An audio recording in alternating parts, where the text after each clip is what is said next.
Yo ho ho, what is up people? Welcome to volume 53 of the One Piece Virgin Eggheads Book Club podcast, covering chapters 513 to 522 of One Piece. I am the captain of the 1,000 Virgins. That's right, it's Mumkey D. Jones. Joined as always by our Virgin Vice Captain, it's Aggie V. Rodriguez. Aggie, welcome to the Land of Women. Oh my goodness, they told me hell on earth wasn't real, but maybe it's paradise. I'm not 100% sure yet. You know, some of them seem my type, some of them seem like they're going to be roasting me on a spit that's right, but either way. Aggie, last week, the volume ends with the Straw Hats in the most dire straits we've ever seen. Would you have ever predicted next volume, Luffy gets a hand job? Well, that's what I hope for every volume, you know, listen, the man has needs, and I don't want my captain to go without, but it was not what I was expecting. No, not even close. Oda knows how to throw you for a loop, and yeah, you can go from the most dramatic, intense scene ever to, I think in the SBS long ago, somebody wanted to know, is every part of Luffy made of rubber? And when we talked about that, I hinted towards you, hey, but perhaps in the main story, it will come into play that Luffy's cock could be stretched out like a mushroom, I guess. But Aggie, what is your top of mind? Enough of this tomfoolishness. There's so many great things to talk about other than Luffy's magnificent cock. Well, obviously that was, a very close, runner-up up in the situation, but I think very likely, perhaps, well, I don't know, maybe not, but probably, we all probably felt the same way. The Haki of the Supreme King. What? Now listen, because we've been hearing about this Haki, and I ain't talking about the NHL, but we've been hearing about this sort of, this spirit energy, this chi, this aura that is enough to basically incapacitate lesser beings. Those who are weaker than you can just get basically overwhelmed by your mere presence. The concept's established, but of the Supreme King, and it's the only source that any of these very intuitive and very in touch with Haki Gorgon sisters, the only place that they've ever seen this particular flavor of Haki is out of their own sister, Boa Hancock, the warlord of the Seven Sea, or one of the seven warlords. I get a snake on my tongue, I guess. Oh!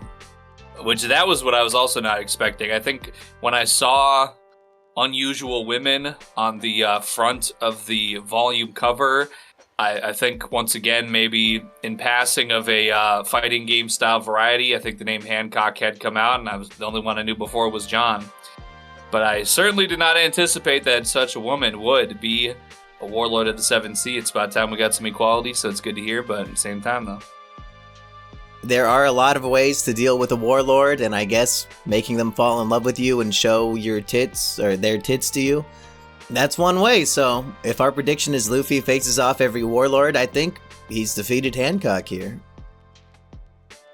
Well, I really enjoy how her way of belittling somebody is to like bend over backwards. So, Yeah.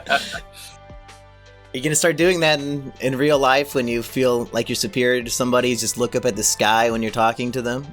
Because they might think it's your autism acting up and you're avoiding eye contact, which might be what she's doing. It certainly is Femcell Island, so I think there's got to be a little bit of autism floating around, even if they're all great warriors.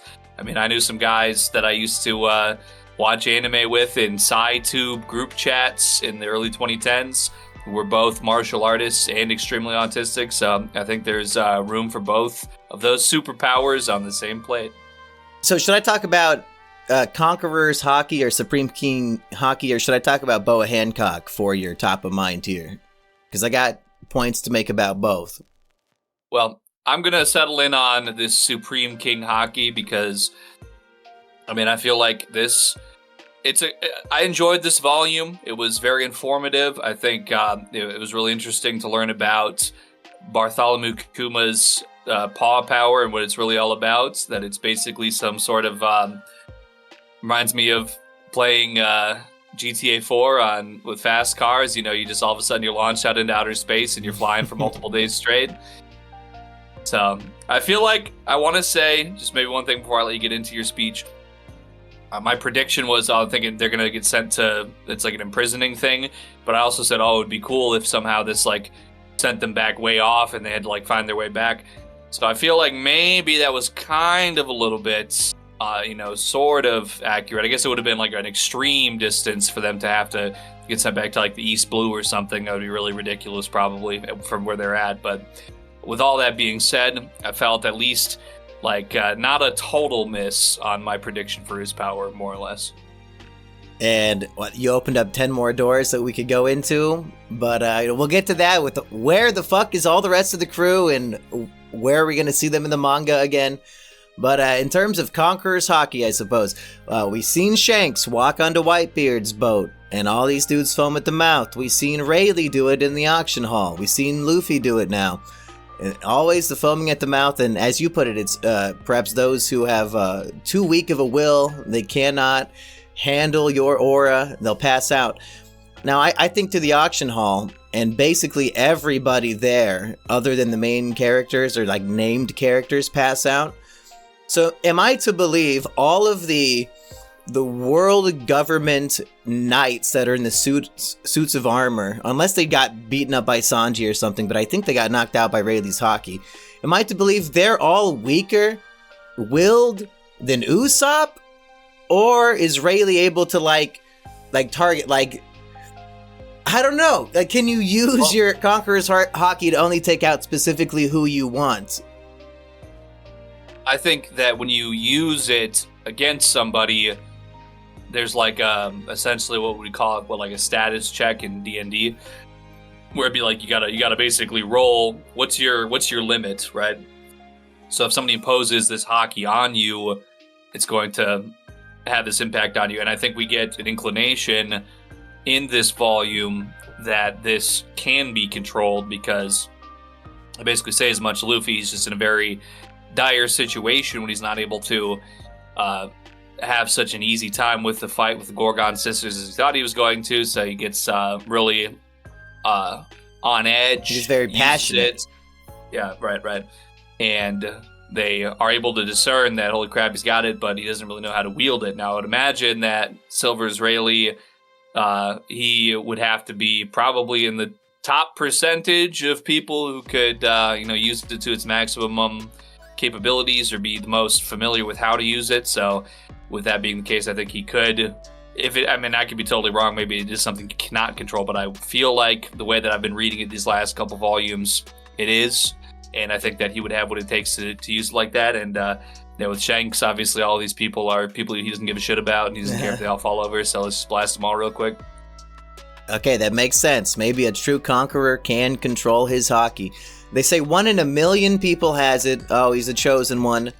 Do we like that kind of verbiage in our story? I don't want any chosen ones, Naruto, okay?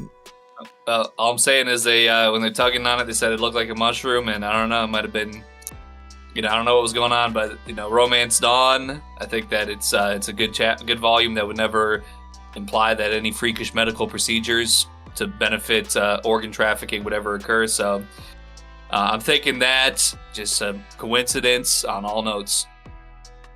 But what do you think of it if 1 in a million characters has Conqueror's Haki? Gold Roger, I guess it would make sense that his first mate would also be one of these 1 in a million powerhouse characters.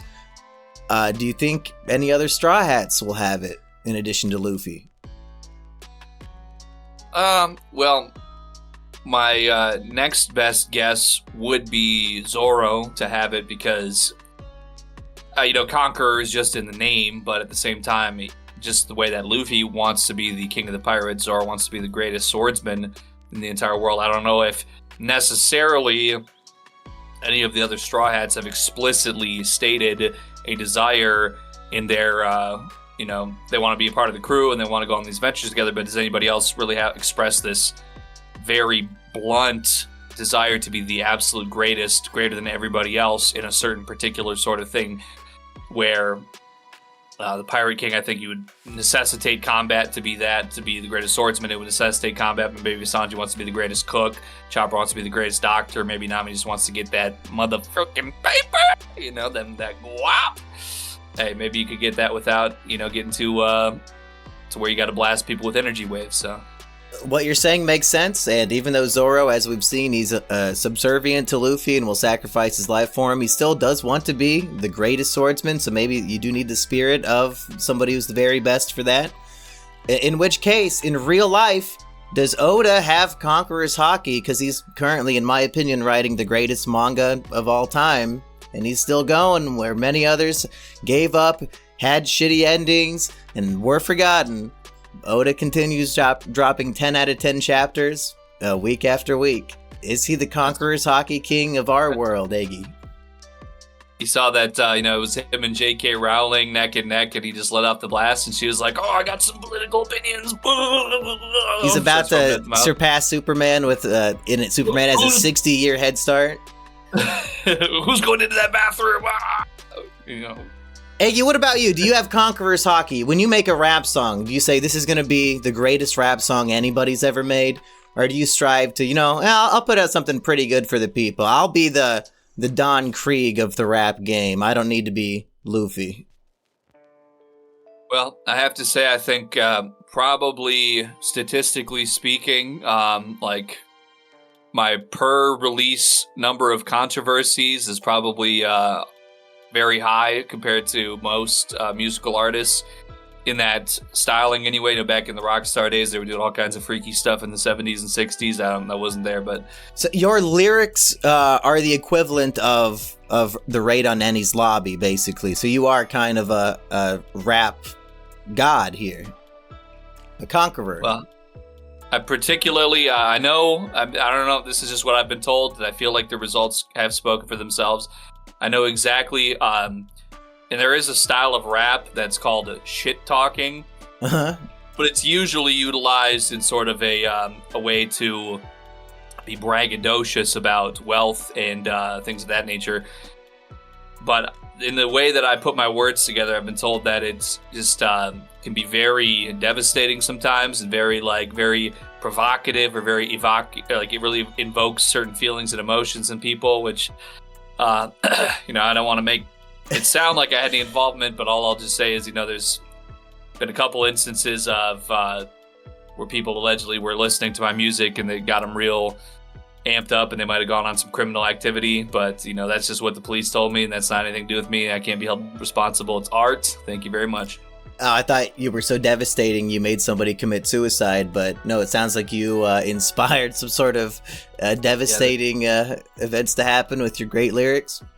It's more that the people got on the offense after listening. They got what they fucking deserved, is what it sounds like, Eggy. Hey, you know what we deserved? You know what we deserved? I'm going to my top of mind, Eggy, because we were 1 millimeter away from the ultimate meme magic of all time. Care to guess what I'm even referring to? Because I did not realize this was in here, and if he would have just flipped one thing around, I would have been on my knees screaming to the heavens that meme magic and Goda is real. Does anything spring to mind from what I'm saying here, Eggy? For some reason, there's something that's vibrating in the back of my head that seems like that's correct, but there's something there that it feels like it's there, but I just can't quite. We've got these Gorgon sisters, okay? These two freakish women. They've turned into snakes. Marigold and Sandersonia. Eggy? Sandersonia, but they fucked it up. Marigold has the King Cobra fruit. Sandersonia has the anaconda. Folks, if you don't realize, we talked about King Cobra during Alabasta, okay? King Cobra JFS. His real name is Joshua Saunders, as in the son of Saunders. Sandersonia is a character whose sister has the King Cobra fruit. Could you imagine if a character named Saunders' son had the King Cobra fruit? Again, it would break reality. I would be convinced that somehow in 2009, Oda was watching King Cobra videos and made a literal reference, but no. So close. But you know, this reminds me of actually, this, there is a, there was a Looney Tunes reboot. I think it was more of like a TV PG type of reboot in the early 2010s. And they had little like 30-second music video clips or like little musical numbers in these episodes. And there's one, I could probably find it, where it's like Daffy Duck. And it's like some kind of wizard rock. And in this little animated clip, he's going around with his magic wand and changing traffic lights with his magic wand. And this came out in like 2011, way before King Cobra was doing that. Like 5 years before King Cobra ever did that. Oh wait, no, this cartoon did it before him. I thought he got the idea from the cartoon. So he did. No, yeah, it's in the. Okay. I just remember because I was years ago. I was laid up with my girlfriend, and there was a show she liked. She related to Lola Bunny in this show, so there might be a red flag out there. Anyway, yeah, all of a sudden, yeah, Daffy's like, "We're magic, yeah, magic rock and roll." No, he's got his wand. He's changed all the traffic lights. I'm like, oh, 2000. Now, let's unpack this. When she says she relates to Lola Bunny, and I don't want to delve into any woman I've never met before, but is she basing this off of her personality in the film Space Jam or from something I've never seen? Because I've only seen her in Space Jam. So in the Looney Tunes reboot, she's just, would aloof be the right word?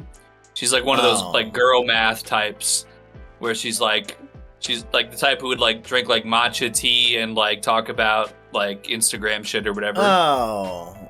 Okay. Well, moving on. Moving right along. We just did an episode 2 days ago, so there's no new members yet. And we just decided to do 2 episodes because Eggy was so excited for the end of Sabaody. So now we're 3 weeks ahead because we're not going to release, for the public more than once this week. So, hey, if you become a member, 3 whole episodes, maybe 4 waiting for you. Who knows what's going on? And all the bonus episodes.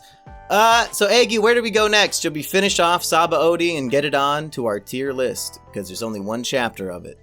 Which, do you agree with me, that 1 chapter should have been at the end of the previous volume? Or do you think the Zoro disappearing was a better cliffhanger?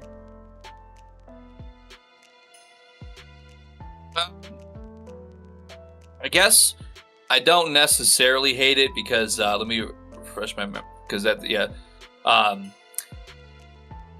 because we get like the setup, I guess.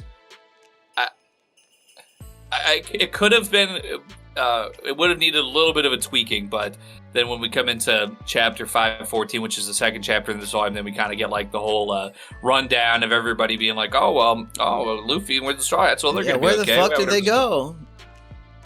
Yeah, so it's I do like there's definitely an energy there where it's like, the Straw Hats have been wiped out. Eradicated. Have been eradicated. And we do not have any inclination as to what Kuma's power really could legitimately be at that point when it mentions that. And then we get into, everybody else is still just there. That nothing's changed for them. They're all just waiting for, to get what they need and to keep the chain of events moving along. But, well, there ain't no Straw Hats there. It's over. Brutal. So which of the 2 would have been better? Not that it matters, but I don't think I definitely see where you're coming from. It did work for me. But imagine the hype we go into the podcast where the final chapter, the final thing we read is the Straw Hat Pirates. Bleh, I almost went like my fucking cousin. Straw Hat Pirates were eradicated. I mean, we'd be pretty hyped, right? That's a major moment. Yeah, only for us to immediately find out, they're safely flying through the air to somewhere. Right. Yeah. It definitely. It probably would have given me a little more of an amping up because it was still a very strong cliffhanger. But I mean, it's a very powerful thing. This is definitely the first time that sentence has been uttered in 513 chapters. So And will it be the last? Will we see something like that again? Straw Hat Pirates get eradicated, not eradicated pirates, like I was probably about to say before. We got to do something about this Kuma guy, to be honest. He seems to be, he's... Let's talk about Kuma. Because a pacifista is about to fucking obliterate, I believe, Usopp. Kuma comes over and poofs away his own clone, Iggy. What do you make of this? Whose fucking side is this guy on? It's something that I would feel like I would refer to as just the villain's Achilles heel. Something that would definitely just totally wipe out all your problems forever. But hold on, this is I have something greater in mind. I'm letting my pride take the wheel here, maybe. I'm letting I have this directive. I'm tunnel vision. Even if this other thing's about to happen.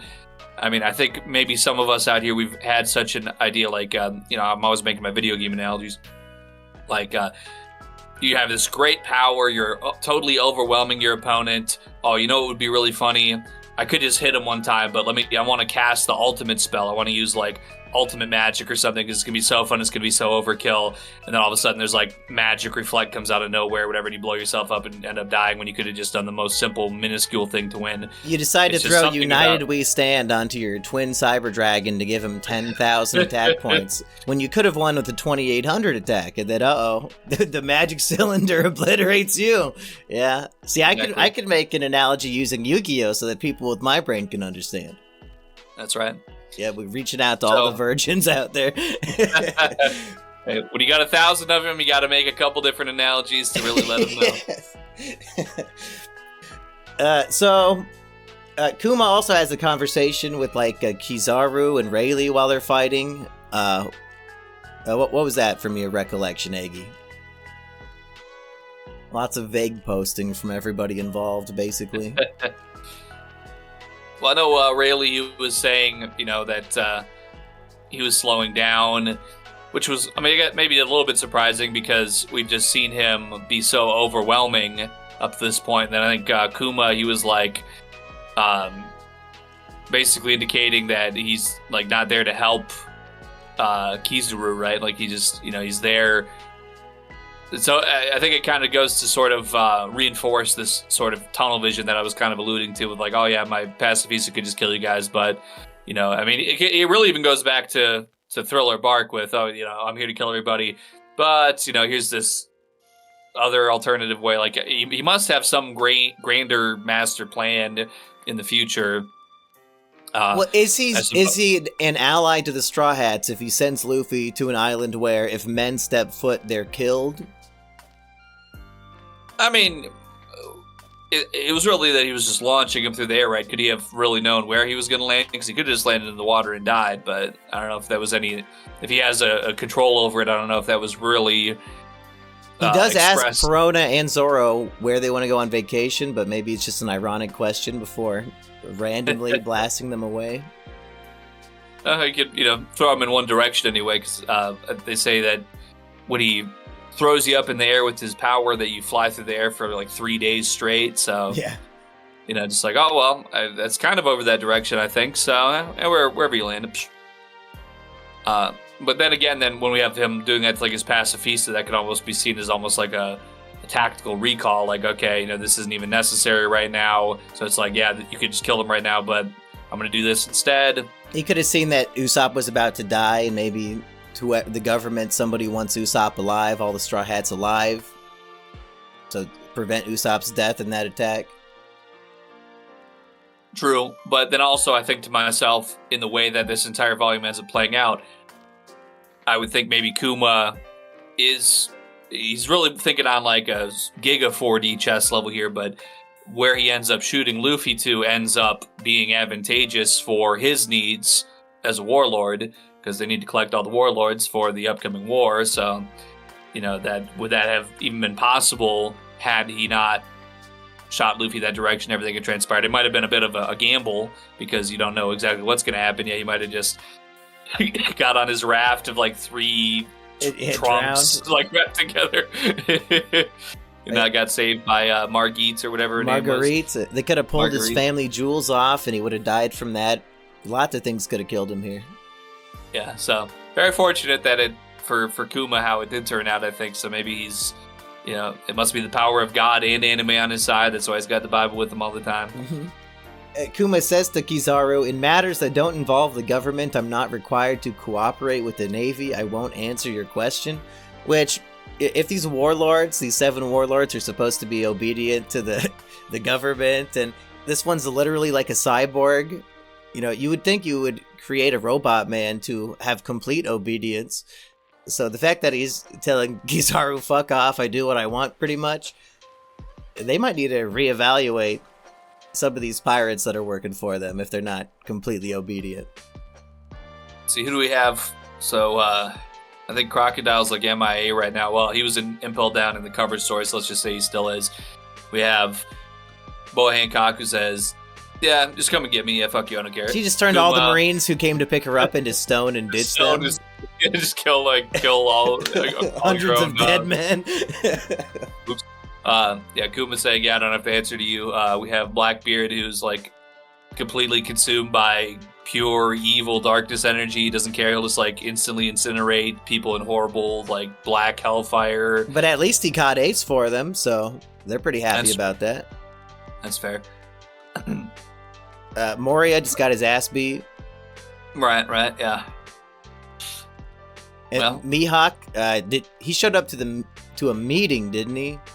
So he was with the world government. I think that was still back, when they were getting settled in on Blackbeard, maybe. Yeah, back in the Jaya days, I believe, or Skypiea days. So, considering the Straw Hats just attacked Denny's lobby successfully, burned the world government flag, they just attacked the Celestial Dragon and caused a bunch of havoc, and then also now all escaped without a trace from the scene of the crime. They fought basically all 7 warlords and never had an issue escaping, getting away. It's not looking too good for their enemies, to be honest. I mean, it's a lot of blemishes on their record. Obviously, Kizaru right now is still extremely powerful. All the admirals are. So they got some tools they can use yet. They got some tricks up their sleeve, but thus far they have been kind of getting their behinds handed back to them. They better figure it out before Whitebeard shows up for that war that we keep hearing about. But let's finish up Sabaody. We watch as Luffy watches one by one as his crewmates are poofed away, and he's reaching a level of emotional devastation we've never seen from Luffy before. You want to talk about this, Aggie? I mean, it's just as you say. We started off with Zoro last time, and it's just really one by one. It's not like Straw Hats are getting beaten any worse, really. So, I mean, that's good for him. I don't know. As far as Luffy's concerned, it's up to him to save his friends, and they're just no longer existing because of his failure. And I think he's having a panic attack. Like, he's got this heavy breathing, and the look on his face is so much water is pouring out of him, and misery and horror and terror. And I will say, even though, with the pacifista combat coming to an end, and with Kizaru being held off by Rayleigh, they're not necessarily getting pummeled so terribly as they were, but this is the last kind of condition that Luffy is seeing them in, is that they are in a very beaten condition. And then Kuma's just going and wiping them out one by one, just making them all go in one by one. And none of any of these people have any idea what exactly it is that his power is that he's doing to them. So as far as they know, it could be just a total... You're dead. Yeah, total eradication. Yeah, totally dead. And it's one by one. And each Straw Hat crew member is basically, they're not going out without a fight, but really like each of their last words is something like, oh my God, help, help, help. And then... So very traumatic, yes. I mean, really no doubt in that. Even with Luffy kind of being the happy-go-lucky guy that he's been, this is like really a searing sort of defeat that is on another level, just because it involves everybody so confidently and right in his face and right in their most vulnerable moments. So hard to get much worse than that without them actually being killed, to be honest. Yeah, it's a real magnification of his defeat to Crocodile in Alabasta, where he finds out he might not be Grand Line level. He was the big fish in the East Blue. And now throughout all of the first half of the Grand Line, he's been beating up warlords left and right. Again, he got too cocky. He thought, I'm way too strong. Nobody's going to fuck with me. All these supernova around here, they're my level. But then, like, Sentomaru, this freakish-looking dude with an axe, is just clowning on Luffy. He can't do anything to hurt him, and his attacks are actually causing Luffy tremendous pain, and he doesn't understand why. There's 18 Kumas running around, and then Kizaru on top of it. He realizes he is not strong enough. He could not protect his friends, and that's his only job. In Arlong Park, he said, hey, I can't do this and that and the other thing. My only job is that I could beat the shit out of you, Arlong. And he failed here.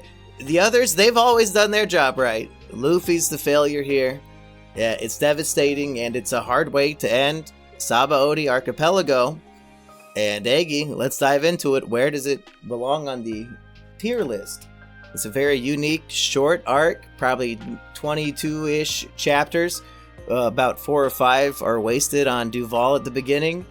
And then we learn all about Sabaody and all the bubbles.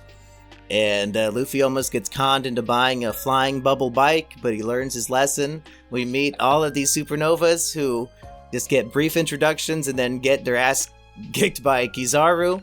We learn about celestial dragons and their no good, conniving ways, and they're the most cartoonishly evil people who ever existed in fiction, and I think they're hilarious and I love them. And Luffy punches one. We find out that the cartoonish world of One Piece has hardcore slavery, and it's not really played for laughs. I don't know how it could be. Oda is just, he has seen that his audience has grown up with him, and he's ready to bring some darker themes. Eggy, where are we putting Sabaody Archipelago?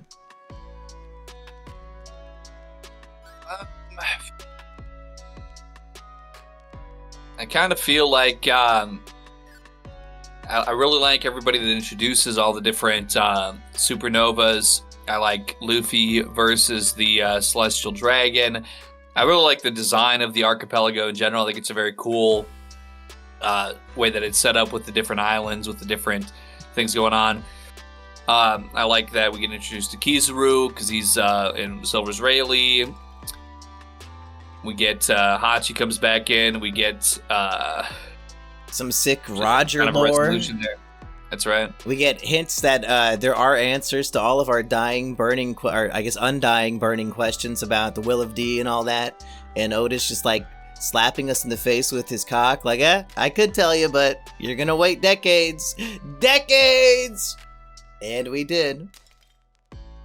And you know what? And you might say I have, what's it called when somebody pretends that they were in the military, Aggie? Stolen Valor? Stolen Valor.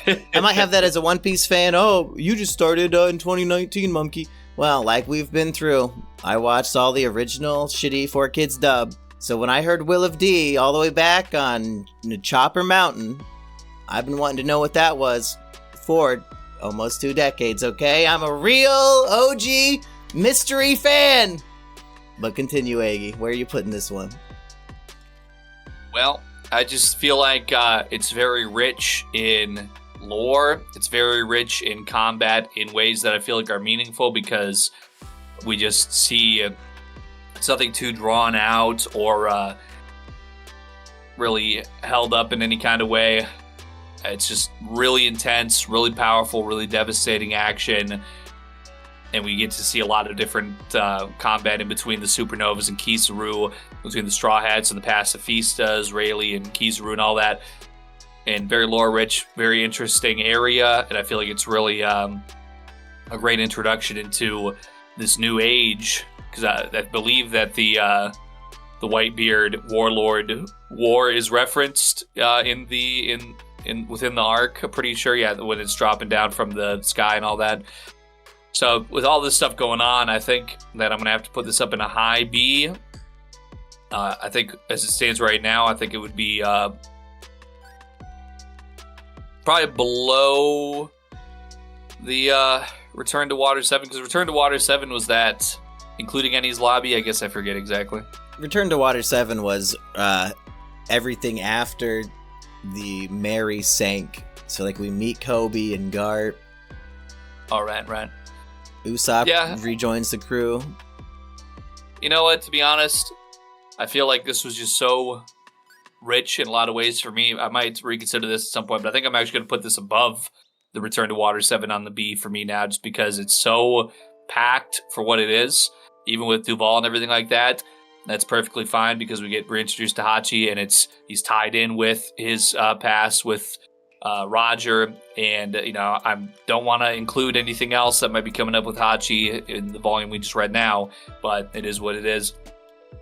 So I feel like it's not even totally worthless to the story for me. It's maybe a little bit of a plot device to get the Straw Hats where they need to be, but anyway. It's not like the Duval stuff is, F-tier material. It's hilarious. I just feel like it could have been condensed to 2 or 3 chapters instead of what it was, but I'm gonna be much higher on Sabaody than you are, Aggie. I just love how much lore and insane future stuff is stuffed into these 20 some odd chapters here, and to invent all these supernova and their cool designs and their unique powers, and how those powers are like extremely dramatically relevant in the future, and how I guess he gave him this power because he needed to do this 700 chapters from now, and he somehow had that fucking planned perfect for who this character is. I don't know how he does it. Again, the benefit of hindsight helps a lot, but reading this was a thrill ride. Luffy, as soon as Luffy punches that Celestial Dragon, it changes One Piece forever. Like, we're so used to every arc, the whole crew goes to a new island and has their adventure and then leaves.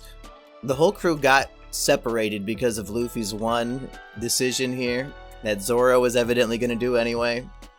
And it ends in failure. Do we have another arc that actually genuinely ends in complete devastation and failure? I don't think so. We have some tricks that get pulled during like Long Road by the Foxy pirates. We have Luffy losing to Crocodile at first there. Maybe in Skypiea when the blasts are coming down and people are presumably left for dead. Maybe there's a little bit of defeat in there, but I think just it usually ends and we beat the bad guys, and this is the one time we don't. And maybe the only thing going against it is that it is very short and it's not a complete story. It's more of an introduction or a prologue to this mega saga that we are now in, of everything that's going on. But it's still a great way to hype me up and get me rock hard, you could say, for what's to come. So I'm going A tier for Sabaody, and I don't know if it should go. My A tier right now, at the top, it's Arlong Park, then Drum Island, and then Baratier. And I don't know if it should go above Baratier or above Drum Island. Well, could I say something? Maybe this is going to be just, maybe this would be a good time to do it, because I feel like this is just how I'm feeling right now. Because as I would have it, it would be the top 2 of my tier, or my B tier would be Drum Island and now Sabaody. I think that my B tier was a little bit, it is inflated. I feel like I just kind of gravitated towards B tier to begin with. I think I would like to put in a motion for a little bit of a rearrangement. I would like to, as it stands now, have Drum Island and Sabaody to be the ending 2 of A tier for me, if you would put that in for me, and all the other B tier stuff can get moved up to fill in those spaces if you don't mind. All right, it's done. I've got enough, context now. I said there's going to be a day that comes where I reorder these based on, certain things, but I feel like right now, Drum Island was very moving for me. I don't know. I probably don't know why I didn't give it A tier. I think at the time I only had like 2 things on A tier, maybe 1 or 2, whatever. But it might have been that Wapol was a weak villain, and that was really a pressing issue. But the Cherry Blossoms, all these volumes later, they still sing in my soul. Chopper is still using the Cherry Blossom Blast or Blitz or whatever it was in his combat, so the Cherry Blossoms never die. Yeah, I Just think to I'll hold have to on copy me. you, and I'll put Sabaody below Drum Island, but above my Baratier. So it'll be my, 8th highest ranked arc so far? Good deal as far as I'm concerned, yes sir. Okay, Aggie. Much like Luffy, we just got blasted through the air. We're flying through the skies for days at a time, sleeping at night, just chilling out, maxing out, relaxing, all cool. Land in a soft paw bubble, and he says, I landed safely, not even because I'm made of rubber. Just to let us know that the other 9 are however many Straw Hats, I forget how many. The other 7, the other 8, they're all probably fine as well. But Aggie, tell me about Luffy's adventure in the land of women. Well, I ain't gonna lie. The first thing that came to mind for me when I saw the big paw print, I'm getting immediate Little Garden flashbacks. Okay, we're all with some forested kind of area. I think I can't remember immediately off the top of my head. I feel like I was getting some tropical vibes off it, but I can't remember immediately if there is or not. But in any case, yeah, I'm getting Little Garden energy. I'm thinking oh fuck, it's gonna be some T-Rexes or something out there. But, just There's a big warthog. Yeah, I was going to say, just like how Luffy be, what's the number one thing? I mean, this man, he was just out there flying through the sky for multiple days. A man's got to eat Straw Hat Tube. So, poor warthog, he thinks, it's time for the hunt, time for the kill. Luffy comes up and just punches a gigantic blast out of a mountainside, and the warthog's like, so that just happened, and then Luffy turns around and goes, "Oh, hey, I can eat that." And I don't know how he cooked it. We see smoke, so I guess he's just like old style caveman roasting it over the fire. Probably doesn't taste as good as when Sanji does it, but if he can heat himself up by making his blood flow super fast with gear, maybe he could somehow he says this is like the time Grandpa left me in the jungle when I was a little kid. I don't want to remember that. So he's literally been trained in this exact situation for survival by Garp, who I guess just threw him into a wild jungle as a child. So he has to know survival of making fires and catching his own food. Is that good grandpa-ing from Garp? I guess so. It saved Luffy's life here, although he should have taught him, even if you're sad and alone and there's laughing mushrooms nearby, and you could say, now I can laugh even though I'm all alone. And my heart fucking cracks in half seeing that panel. Like Luffy turning to drug addiction because he lost all his friends. It's so fucking real and sad. Yeah. But then he starts eating poison mushrooms too, and he might have gone too far. What were you saying, Aggie, as you drink out of your Minions and Shrek glass? I don't know what kind of person would turn to some kind of mind-altering substance, to get a good feeling in their body. Just to feel laughter when you're all alone. Poor fucking Luffy. Mm-hmm. And luckily 3 of these Amazonian women find him covered in mushrooms and can, get him to safety, yep. I suppose. He's looking like, who's that guy that writes all the horrible horror stories, the graphic, where the spirals and all that, where people are the one where the people have the holes in the rock that they climb into? Uzumaki? Yeah, maybe. I don't know. Yeah. Oops. Everybody's going to know it, but... Everybody's gonna know it? Oh, yeah. Uh-oh. Should I save myself the embarrassment? Yeah, sure. Fuck, we're 43 minutes in. We can look stuff up. Famous horror manga artist. Did he draw Junji Ito? Yeah, it is Uzumaki. Yeah, he makes Uzumaki. Oh, yeah. Yeah. So I was pretty close. So, my apologies. Listen, I think usually know that. Does he make that, or am I wrong? Does he make that? I don't know if I even know what Uzumaki is. It's the spirals. Scary spirals that spook me. Yep, I'm so scared. There's a pattern. Anyway, significant body horror off of these mushrooms. I think maybe the fact that they were drawn to have eye type of designs on the fruit of the mushroom just adds to the horrorness of it. But I really didn't know what to expect because, the first panel that we get to see with some of the women of the island here, we have the Amazon, who's apparently 30 feet tall. She can't even be contained in the frame. And then we have possibly the most devastating looking woman that I've ever seen in my entire life up to this point. Is that your next cosplay? You have to be Giga Chad to have. She's got her cheekbones are sticking out up to like her shoulder blades. She's got like the thickest neck I've ever seen in my life. Very like cave woman-esque. Hey, you know what? Strength is beauty on this island, or so I'm told, and Right. you ain't knocking her out. I'll tell you that you gotta have a hockey fist for that. Which, when Hancock is kicking literal kittens and saying, "You'll forgive me because I'm beautiful," is that to mean her physical attractiveness people will forgive, or is it because of the Kuja culture, she's saying, "You'll forgive me because I'm strong, and if you don't forgive me, I'll fucking obliterate you"?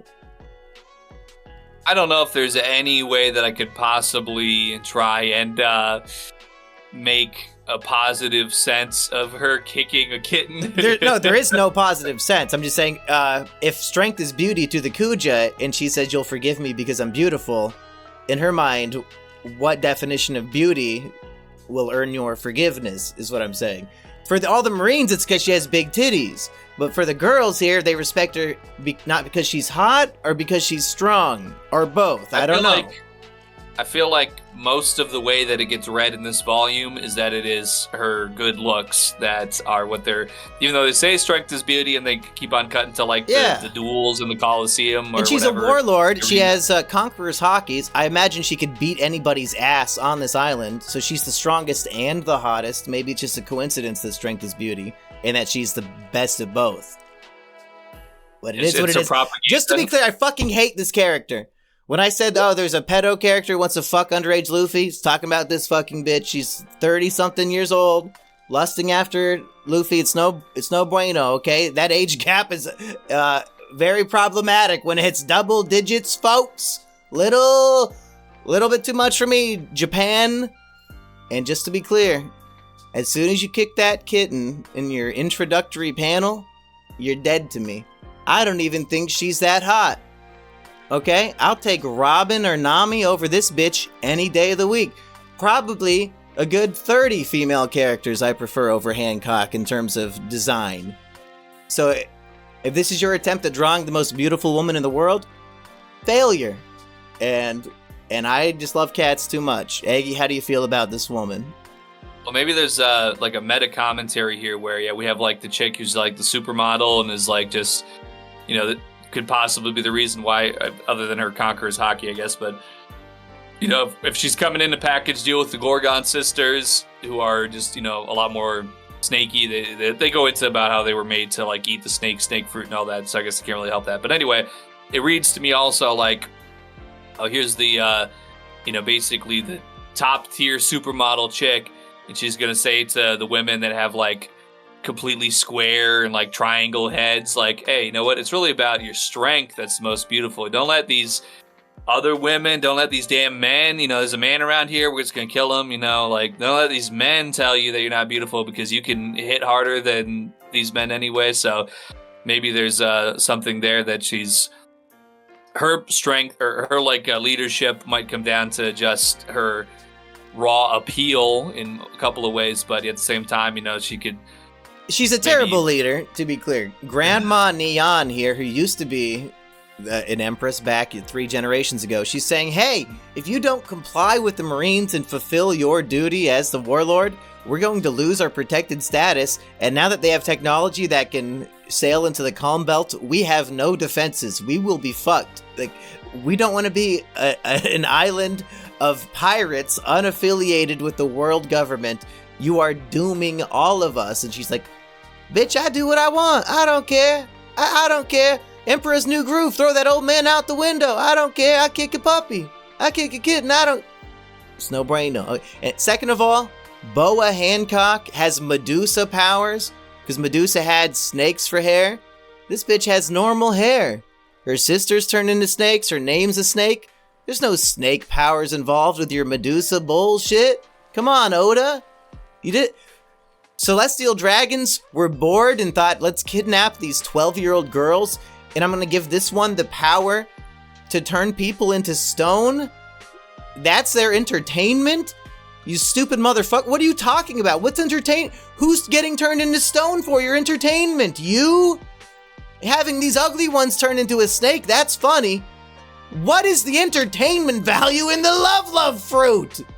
It's a bit, it is a bit excessive, I think, for what could be done. But at the same time, if we want to take it to just giving a slave some kind of power over another slave and having them end up having conflict with each other for your entertainment, that does go back to Roman culture and all that. Like, here we got our the gladiator Mandingo fighting. Have you seen that movie? Oh, Mandingo, butt breaking? Mandingo fighting. Well, yeah, I mean it's historical, but have you seen Django Unchained? Oh yeah. I think we watched that. Yeah, great movie. So there's context for it. Yeah, I don't think they were giving him the power to literally just fucking like petrify people to death. But maybe that's what the love thing is. It's explained here. If she shoots the beam at you and you have impure thoughts about her in your brain, you turn into stone. It doesn't work on Luffy because I guess he's asexual and forgot he was spying on Vivi's titties in Alabasta. Oda? Is that why he forgot? Maybe he's saying, hey, to be completely honest, I mean, she's 35 years old. I'm into chicks my age. Yeah, it would make sense. So I'm down to clown with that interpretation that Luffy's not asexual. He's just not into this old fucking hag.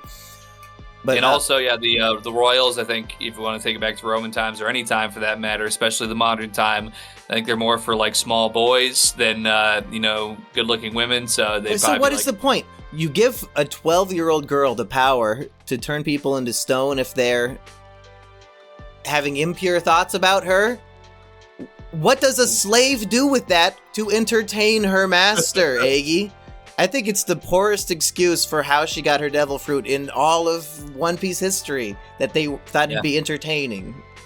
I'll just say, any interpretation you try to have to make it make sense, I don't think you're going to end up anywhere good because it'll make you seem like a freak.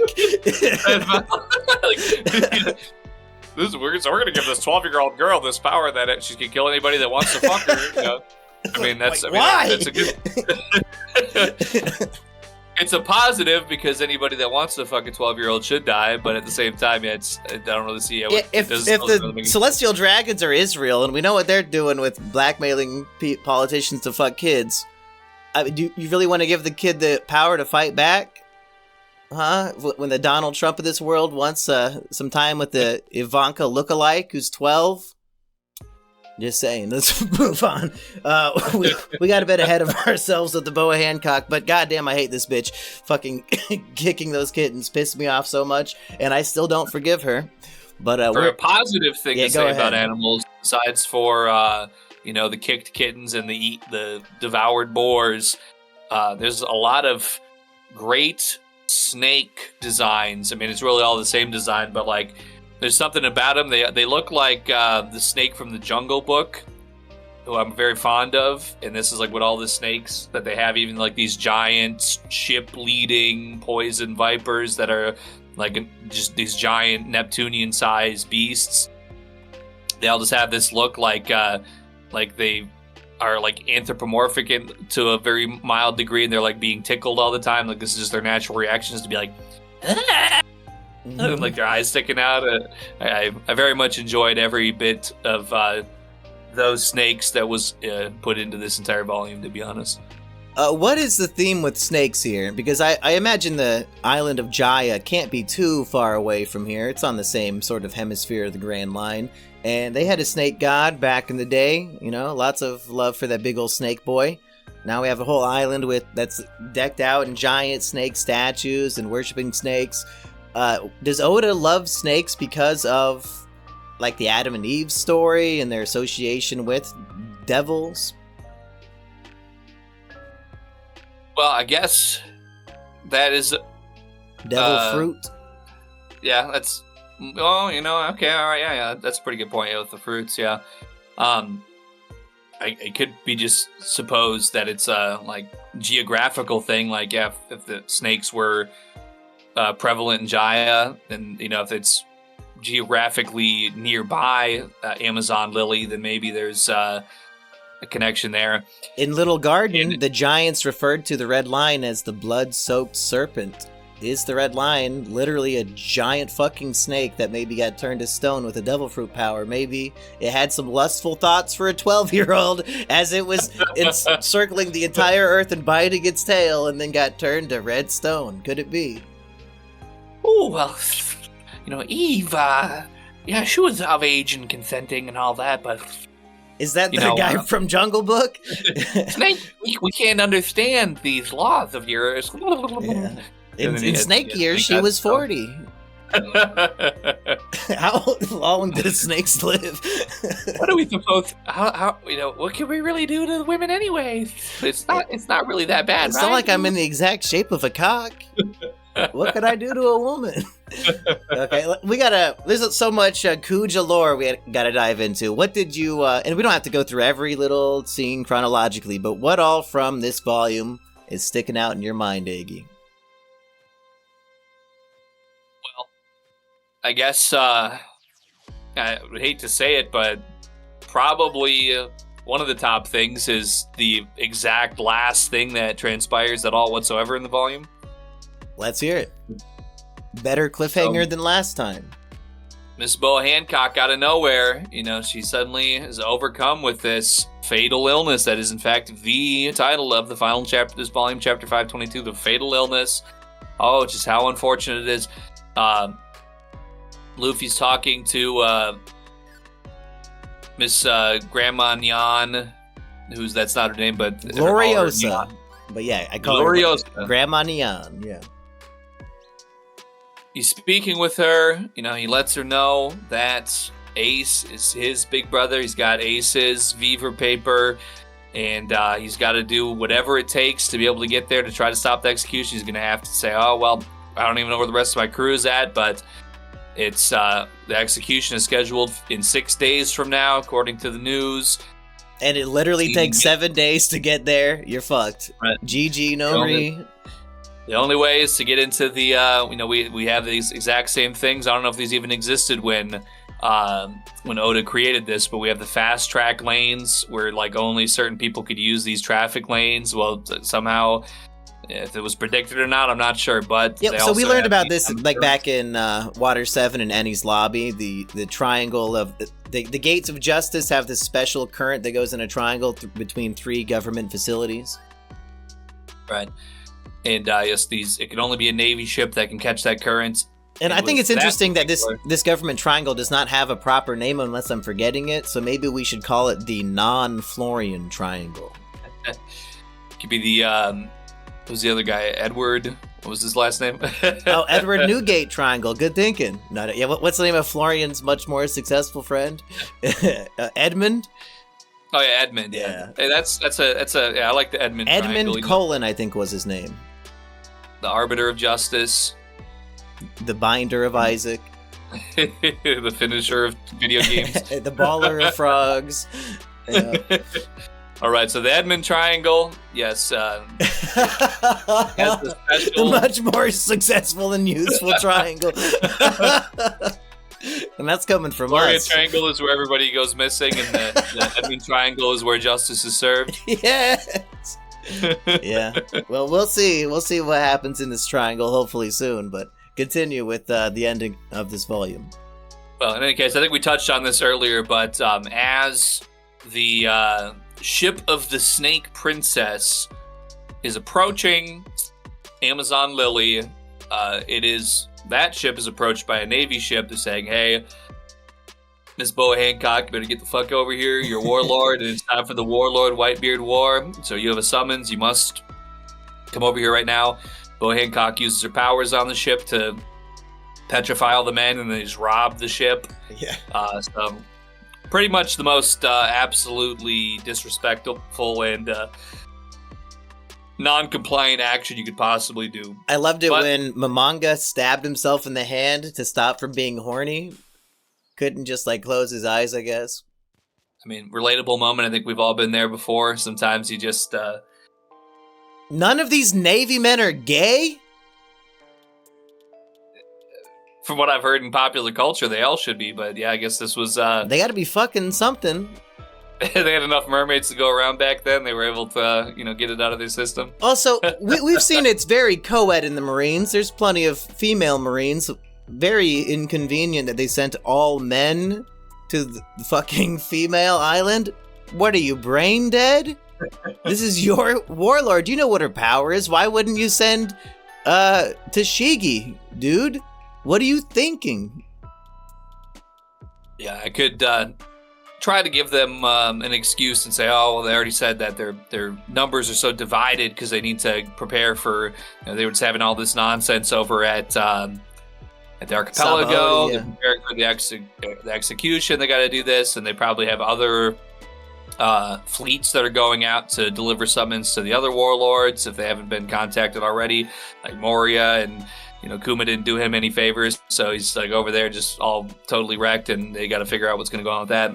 So there's a lot going on. It's a bureaucratic Sengoku said, gather the horniest men we have available. Send them to Boa Hancock. Oh, what's all these female Marines ain't got shit going on since Alabasta? Yeah, fuck them. He's talking into the snail like, so who are the lowest performing soldiers that we've had this quarter? Like, who's been just, missing work all the time? They're just lazing around.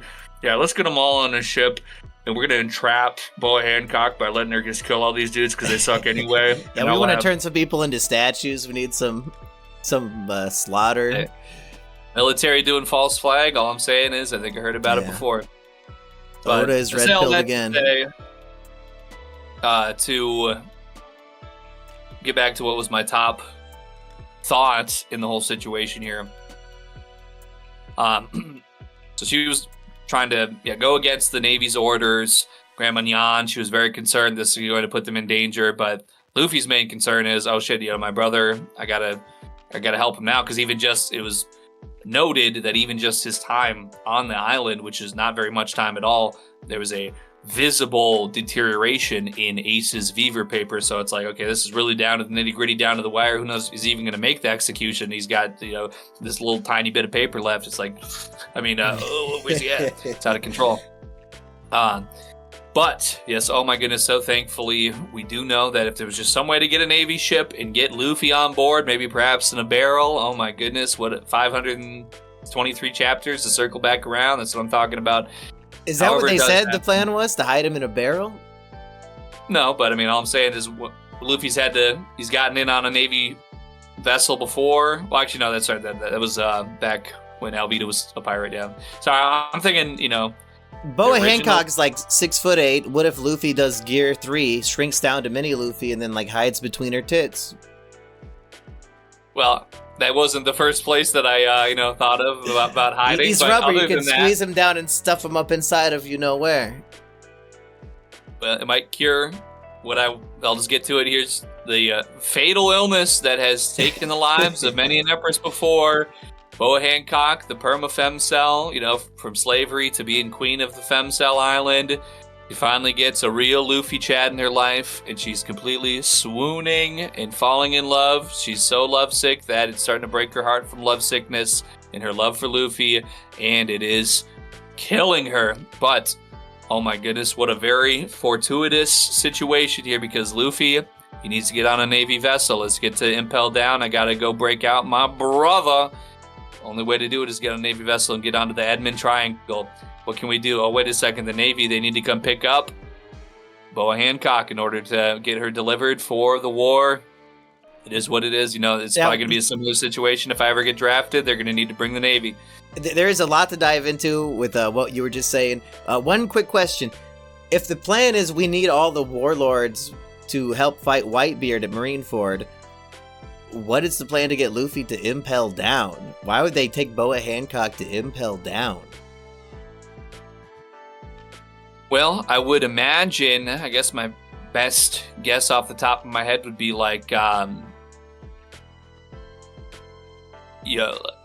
amount of time saved by getting onto the Edmund Triangle to begin with. You're going to shave off this amount of time by getting on this current. I feel like he would have opportunity from there on to either sneak onto another vessel or however he would go about it if he would need to. I think there would need to be some extenuating circumstance that we are not aware of yet. I wonder how would a triangle like this even work? Wouldn't it only be able to flow in one direction to each location? So maybe from this point it only goes to the prison, unless it somehow goes in both directions at once. I think with the current, it's like an expressway. Yeah, it just has to go in a circular or triangular, in this case, motion. So, so maybe that'll explain it. Yeah, either that or or something pops off that they need to quick make a diversion, or just go like stretch out and like latch onto another ship and just pull yourself. You could probably have like I don't know, like a false bottom on the barrel or something to like hold on to and just like flop over to the other ship and then like get rebarreled again. Eggy, when I want to learn about the psychology of women, I know you're the man to go to for expertise.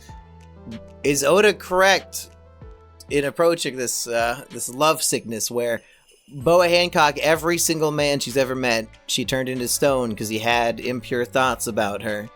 Luffy's the only man she's ever met who's not interested. No, thank you. She immediately falls in love with him.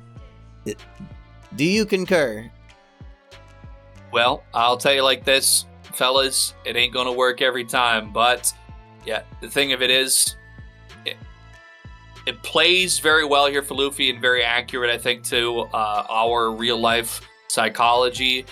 But typically, in my experience, the way that it works out is the man is not particularly interested due to the fact that he might be just maybe more successful or have a little bit more going on for himself, a little more desirability perhaps than the woman who is having interest in him. So it could be kind of like that. And, I think that there's enough tropes out there to play to that, like the nerdy girl with the glasses and the braces or whatever. You're like, whoa, listen, I need that super hot babe chick that's the hottest babe, I'm sorry, I'm just not interested. And then she, takes her glasses off and swings her hair around, and you're like, whoa. She starts kicking a kitten. Well, maybe in certain parts of the world, but yeah. Was Luffy, he might not have been there to see that. I mean, he doesn't like her anyway, but anyway. Yeah. All I will say is that, maybe some of the women who have obsessive tendencies, they might have some other mental illnesses to go along with it, but I can't really speak for Boa Hancock in that respect, other than she kicks kittens and kills tons of people indiscriminately, including her own greatest supporters without a second thought, so maybe she's not such a good person. But what Warlord has been so far, I don't know if I've seen any. Some people accuse Oda of being misogynistic to write these strong female characters in this way because Grandma Neon reveals, 3 generations ago I was the Empress. The 2 after me died of this lovesickness, and now it's a turkey or a three-peat. We got 3 in a row now with Hancock.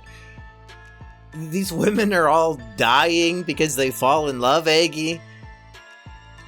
Do we have anything else for women to do in this story? Or is, we down to clown with this? They are accomplished fighters, but, I mean, there's men The heart wants what it wants, and culture says no men allowed. I would kill myself, too, if that's the implication here. That's right. If it was the incel paradise where no women were allowed, and we just had to roll around like that soy jack that sucks its own cock and rolls around like the like the thing from South Park, like where they get that's more of a sodomizing vehicle. But anyway, is that the implication that this is suicide if you die of lovesickness and it happens 3 times in a row? Or is it just a broken heart? Grief can certainly cause death. Like, there's a lot of instances. I think the most common that you'll probably hear is for if you have a couple who was married for like an excessive time, like 40, 50 years, I guess excessive may not there, but a very long time, 40, 50 years or whatever, and then one of them passes away, and maybe the other one ends up passing away unusually fast after the fact. It's sort of like this overwhelming grief. It's emotional, but it does have an impact on your physical well-being as well. And in the same way, I can say this if I want to give good advice to the audience for once.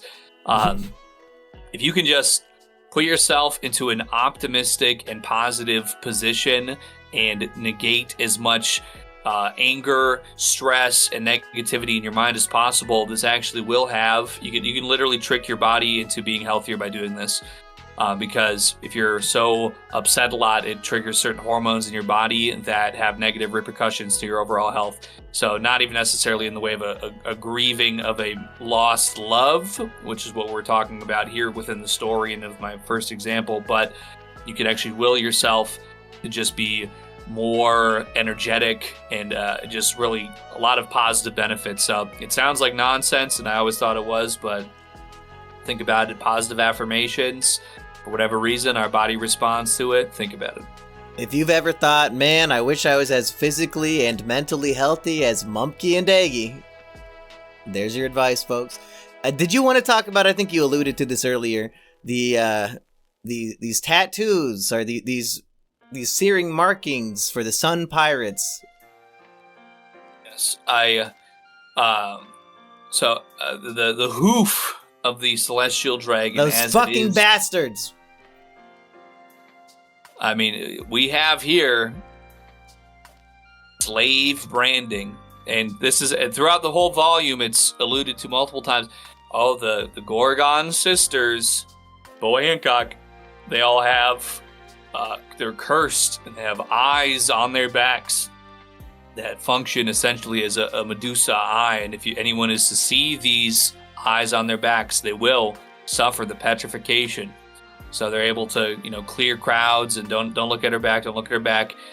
And this comes to a bit of a climax, I guess you would say, as Luffy, his punishment is being enacted upon him by Boa Hancock and the Gorgon sisters. He is a man. He must die. They have everybody gathered at this grand arena to watch Luffy be executed by the Gorgon sisters. But as he is able to have a spontaneous tapping into his own Conqueror's Haki, it gives him just the boost he needs to put the Gorgon sisters on their back foot for a moment. There's a flame attack that's going on that accidentally burns off. It's being used by one sister, accidentally burns off the other sister's top, even though she's in her snake form, so it's maybe, I don't know, not necessarily like a snake titty thing. But Luffy's covering her back while it's going on, and he maintains himself there and covering her back because I think he fell into Hancock's bath earlier. Yeah. He had seen the mark on her first, and when he was observing the mark on the sister in the midst of what was supposed to be his execution, he notes it, and Boa Hancock's like, oh shit, like, yeah, nobody, you guys can't see that, everybody get out of here right now, even though we're in the middle of she would rather like die than have anybody see that, and Luffy takes that to heart. Mm-hmm. Right. And he thinks he might recognize it too, but he was thinking of Hachi's forehead tattoo. Yeah, and we do, it's kind of, it's really an interesting sort of like an underground railroad almost, it felt like, kind of parallel, was just what came to mind to me at first, because, yeah, this mark, when we're thinking that it's, because I'm thinking, okay, if the love fruit is not working on Luffy, maybe he just has an immunity to the Gorgon eyes as well, because we're not necessarily educated on what it is at first, when he first sees it in the bath after he falls through the roof into her bath that is going on after she comes back. She doesn't know that he's there. Anyway, but yeah, the mark is very similar to the mark of the Sun Pirates that Hachi has on his back. Or on his forehead, right? Because that's why he was wearing the bandages to hide it. I'm trying to think. I thought I had the name here. Oh, yes. Fisher Tiger, the man. Yeah. The fish man who, he was basically like the Django of his time. He said, you know what? Time to rise up. Fuck all this slavery. I'd rather die on my feet than live on my knees. Maybe fins and gills or whatever for fishmen, but either way. So even it's Hachi has that modified symbol. It was the hoof of the celestial dragon symbol. This 3 points over a circle, and then the bottom point. And it is very much a dragon, like a paw, claw, whatever you want to say, type of indent symbol. Well, they modified it into this symbol of freedom. The Sun Pirates, taking what was used as oppression, modifying it for a different expression. And it's not even necessary that Hachi was a property or bonded by the Celestial Dragons to begin with. It was just adopted as an overall freedom symbol against that tyranny. Yeah, I like that. Even the ones who were not slaves get the same symbol, so you can't tell who was and who wasn't. Like, they're all sort of unified in that way. And I like that Amazon Lily is an isolated island that's almost the inverse of what we know as the reader, where we are very much aware of devil fruits, but not Haki. The exact opposite is true here, where all the Amazonians are using Haki. Marguerite, who Luffy is like willing to sacrifice his goal for to turn her back into a human when she's turned to stone. She's shooting arrows at Luffy, and the arrows are like obliterating boulders and stuff, so you can use Haki, I guess, on your projectile weapons to make them stronger. The Gorgon sisters are literally predicting the future and like just saying out loud what Luffy's about to do before he does it and then dodging it. So I guess that's part of this power, if not just the snake power. It's fucking bullshit, but I mean, all I'm saying is, we already had to deal with Shave. I mean, what? Yeah. Is CP9 supposed to be the world government's greatest assassins, and they're not, like, this is just, isn't there Haki? Like, there's just the big six or whatever that we have to train to become, linked together to all be one. Yeah, the Shikaroshu or whatever techniques that is what people consider a plot hole, is why did Lucci not have Haki? Which, it's a good question. But back to my point, the fact that this island of women, they don't know what devil fruits are. So when their snake princesses or whatever are turning into snakes and using Gorgon powers to turn people into our Medusa powers, they think that they're cursed by the Gorgon that they evidently fought. So, exact opposite of our understanding of the world's magic and powers.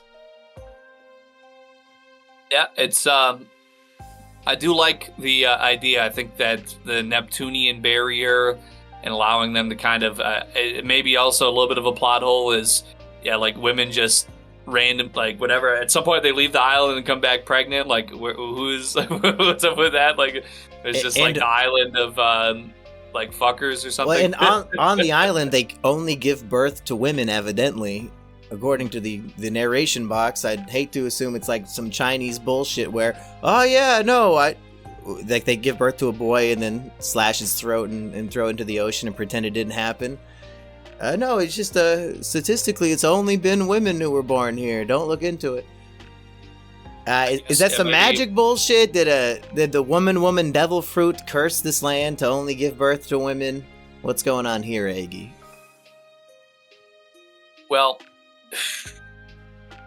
I would probably prefer a magical explanation because none of the other ones are very, but I guess, we've seen Bo Hancock. Once that kitten went flying in the air, really all fucking bets are off for what's going on. But some of these women are just so, like, extremely masculine that I feel like maybe they're going to like, is there an island nearby of just, like, the most, like, grug tier prisoners that they're just like, all right, I mean, this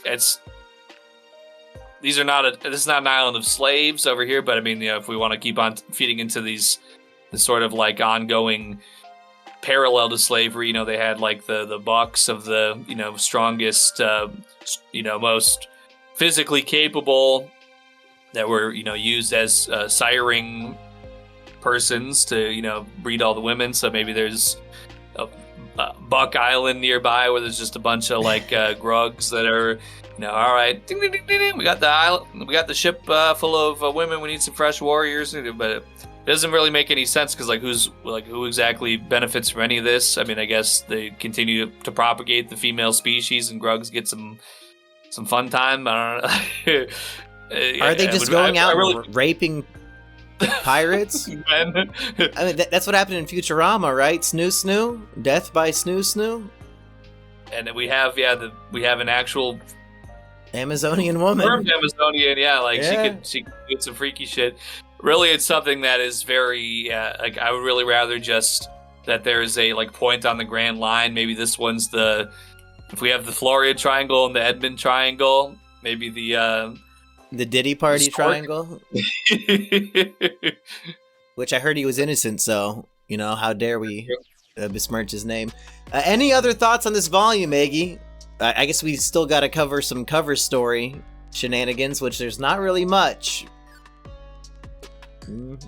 Oh, I guess the last thing I'll say is because I really cannot, even with my grand depths of imagination, come to understand exactly how these women are like shipping out, coming back with a bunch of extremely warrior tier husbands, or I'm sorry, warrior tier female children that they're giving birth to. I guess I could see maybe some sort of like Coliseum fights. Everything's just freaky. Like they gotta like go beat men and then snoo them. I don't know what the fuck. So did we see any babies? It might have been decades since they've had a new child. Did we see children? No, I don't think so. Probably for the best if like the whole town is staring at Luffy's cock and balls. Probably best not to draw children in that scene. But I don't think we saw any children. Even in the Coliseum when he's fighting, was it all adults? Maybe they just haven't been reproducing for a while. Yeah, I think that's acceptable. I mean, maybe there's something going on. Maybe that was like the pre-Roger era. Like maybe once Gold Roger said what he said, maybe it disrupted their patterns or whatever they had going on. Maybe they had something on. But anyway, what I want to say is for the commenters out there, because I'm stumped, please leave in the comment section below. What do you think is going on here? How is this happening? How do these women keep on reproducing and dropping these Amazon children, these super warrior female children that look like Giga Chad with ponytails? I'm trying to figure it out because that's what I need to get in my life. So either way. Cover stories. They beat up the candy pirates, last time? And then this time all that happened is that they leave on their ship? Is that it? Hey, well, I think really this whole CP9 arc has really just gone to show, we're going from these are the government lapdogs that are willing to do anything. They're trained, they're undercover for years. Whatever it takes to accomplish the mission, it's like they're really more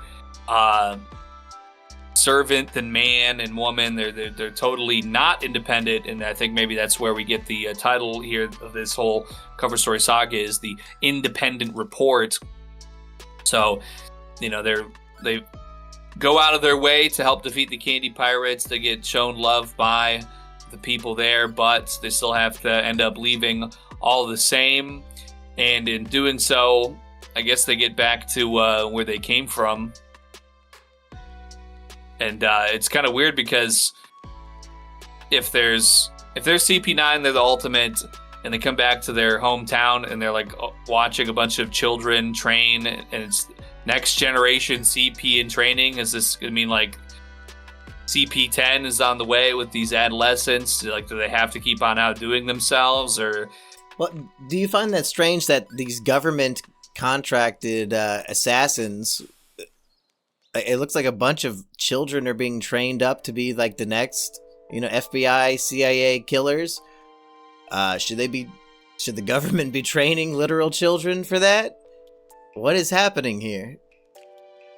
Well, I've read some things about, in our society, I think they call it GATE, where they like take children, but I think that's where they take the smart children and intentionally ruin their lives so they cannot overthrow the government. So wherever the CP10 kids are in our world, I think they're not even going to public schools. They're probably just getting all homeschooled in some compound somewhere.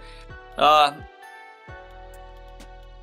don't think it's right, but I mean, somebody's got to do it, I guess. Somebody's got to be the number one killer in the world. And well, if you happen to get there's worse places to be born, I guess, right? You could be born in, some total slum. You could be born in Orange Town and have Buggy blowing up your buildings that you're sleeping in and stuff like that. So I guess why not be a government killer instead? But speaking of governments who kill, they're just out there doing their thing, having a grand old time when our good friend, whose name I still don't remember, but I'd call him Afro Man from Ennie's Lobby, pulls up. I liked his whatever devil fruit power he had, and his appearance was very striking and memorable. So I was glad to see him back, even if he's really antagonistic here. But he can be antagonistic all he wants because at CP9, for the kids, we see him accepting a flower from a nice young girl from the city they saved. And if the Marines want to pull up and start shooting the up-and-coming CP10ers, they ain't going for it. They're pulling up, fully maxed out zone type, and they're ready to handle business. Blue, no, he's getting kind of seismogged, but you know what? Can't mistake that horn hair for nothing. So Yeah, I don't like all those Marines' chances of fighting all of CP9 in their beast forms. Probably not going to work out now that Lucci's been healed up. Do you have any predictions for the future? Because Luffy in this volume, he realizes there's no time to collect my crew. I got to go on a solo mission to save Ace. Any predictions on, are we going to see the misadventures of the other crewmates in the next volume, or is it just going to be the Luffy show? I personally could go for a cutaway to maybe at least one or maybe two of the other Straw Hats, kind of see where they landed at. I think that would be cool because I think at the conclusion here, they're going to all be better off if they're able to kind of congregate around Impel Down in that area for Ace's execution and trying to stop that, because Luffy can do all he wants, and I could see like a storyline where Luffy maybe gets in, maybe he's the one who gets captured, maybe him and Ace, some brothers in crime type of deal, like, hey, let's get out of here and show him who's really boss. That would be super cool, I think, to see like a Luffy Ace combo, handling business. But objectively speaking, I think that they probably need a little more firepower. So I think what I would like to see, it could be any of the Straw Hats, because they all got shot off into outer space, more or less. Get some of them back on their feet, kind of get some of these directives kind of lining up with each other, and get us some more education and information for what's to come. I want to say, for transparency, I did not observe the Volume 54 cover, because I think that probably would give a good inclination, perhaps, of what is to come in 54, so I didn't look at it. I think it would be another case of Eggy saying, who the fuck are these people? And if that's the case, I would think then my suspicion would be that it would be a Straw Hat, or another one or two of the Straw Hats getting their bearings after post Kuma transportation and finding some new area and figuring out how they're going to go from there. Maybe they'll get some inclination, or if they're not already aware about what's going on with Ace, they could probably put two and two together, like, oh, if Luffy knows he's probably going to go there, so let me try to go there too. But there could be independent circumstances that would make them want to head in that direction as well. I don't think anybody else had the Beaver paper except for Luffy, so as far as I'm aware. So they all have Rayleighs, but not the one for Ace. Oh, okay. Yeah, that's not going to do them any good, because, I suppose they could all try and reconverge on the archipelago, but that might not be a great idea. It's kind of a little bit hot over there right now. And it'll take about 7 days just to get there, at least for Luffy.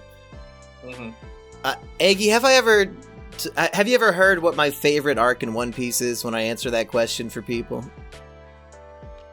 I feel like you probably have mentioned it, but I feel like it would have been very, very early on before I really had any wherewithal about what goes on in the story to kind of base what you're saying off. Would it be a spoiler if I said it right now? Well, would it perhaps be maybe an upcoming arc within the next few volumes, perchance? It might be the very next volume, Eggy. My favorite arc in One Piece, and we'll see if it holds up, is Impel Down. And you're going to tell me that's next volume, so that might be a mild spoiler, but I'm about to read it very shortly. So. Mild spoiler at the end of a One Piece Virgin episode. I can't believe that would happen, but we're getting into Mumkey's favorite. Let's see if it stays that way. Eggy is blunt because he's God rolled him that way, of course. And This is going to be my face chowing down on the allegedly best One Piece arc. Well, man, maybe I shouldn't have told you, because now you're going to have high expectations. Maybe... No, actually, no. Expectations could not get high enough, actually. It is the greatest arc. Rev up those expectations, because they're about to be blown away. But, that doesn't, disprove that we see the other Straw Hats by any means, just because, the Amazon Lily arc officially comes to an end in perhaps next volume, but... And I could say, too, I could certainly imagine that we could bring more Straw Hats back into the fold without necessitating such an in-depth look at what they had gone through. Like, we could probably just have, like, a couple panels for each Straw Hat, like, and maybe even a couple of them might have landed in the same general area. Like, they could be, then they met up with the inhabitants of the Coconut Village, and they were able to, direct them and help them on their way and heal them and whatever. You could probably just cover that within a handful of panels if you were so inclined to. just to kind of get them back on their feet. Yeah, would it be better or worse overall? Time is of the essence with Ace's execution, so I think I could probably excuse it if it was a smaller portion to kind of get us back on track with their well-being. Grandma Nian tells Luffy, "You're an ant diving into a hurricane." Eggy, are you ready for week after week of nonstop hurricane? I kind of feel like we've kind of been riding that wave since he punched that guy. Oh yeah, I guess so. Yeah. Well, yeah, even that too. I mean, it's just been because they had a little bit of reprieve there between Return to Water 7 and Thriller Bark had about 3 volumes of pure comedy in there. That's true. Yeah. So, but yeah, definitely since punching the Celestial Dragon, because I think Boa Hancock says something to that effect, like that's like the most. That's what makes her panties gush is when he says, "I hate the Celestial Dragons. I punched one in the face." Oh, like that's when she truly falls in love. So if you find out that a girl was horribly abused as a child, just if you want to get into bed with her, just tell her, "Oh yeah, I hate the guy that abused you." Works every time. And I broke his face in front of an audience full of people. I mean, you won't be able to fight her up at that point, especially if she has stone power. She might only freeze the top half. Yeah, she'll turn my cock to stone at that point. Okay, folks, if you want to join and get 3 weeks of episodes early, plus all the bonus episodes, probably by the time you hear this in the public feed, we will have done the Water 7 Saga character live stream tier list. Go check the live stream tab. I did make a playlist on the channel of all of the members only videos, so if you want to see what's waiting for you, you can go click on that. I'll put a link in the description. Eggy, any final plugs or ideas or predictions or anything else for this episode? Well, I can say this now that I don't think say before on the last episode. I do have on my YouTube community posts tab the animated short that I was a part of, and it's a great piece of art, Diet Milk. It is available on YouTube now. If you're just hearing this somehow ahead of the previous episode, you should have listened to the one first, but I did say in that one as well, August 9th in Michigan. I think I have the all the information about that as well in the community post. If you want to go to the Short Fest, I guess they had the guy who made Courage the Cowardly Dog made like a new cartoon, and then it might be exclusively premiering at these festivals before it gets shown anywhere else, and then some other cool little events and things going on alongside the showing of the animated shorts. There's cool stuff going on. I think even Cartoon Network is having like a presence there and stuff, so it's pretty cool that something that I had a part of gets to get shown with like Courage the Cowardly Dog and Cartoon Network shit and stuff like that, so that's pretty cool. So go check that out on my @OneEggWhite is the URL for my YouTube channel there, community posts, and go give it some upvotes because the guys at Puke Bomb, they definitely deserve it.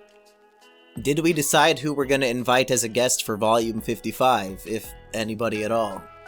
I'm leaning either Heartsy or nobody, unless we can find a fourth person we've never had before. I think probably Heartsy was going to be our pick, as in all honesty, objectively speaking, but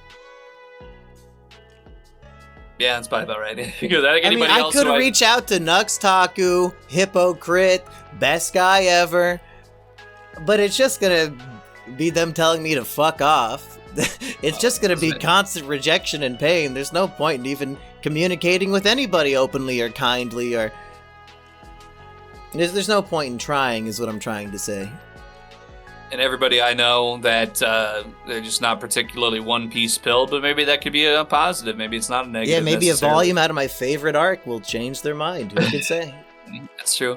And hey, Nux Taku, you might be drawing some clicks right now with that whole Mudahar drama. So I don't follow anything with him. As far as I know, he's canceled in drama every single day. So I'm not surprised. Like, the only time I see his name is on Reddit and Twitter when people are complaining about him.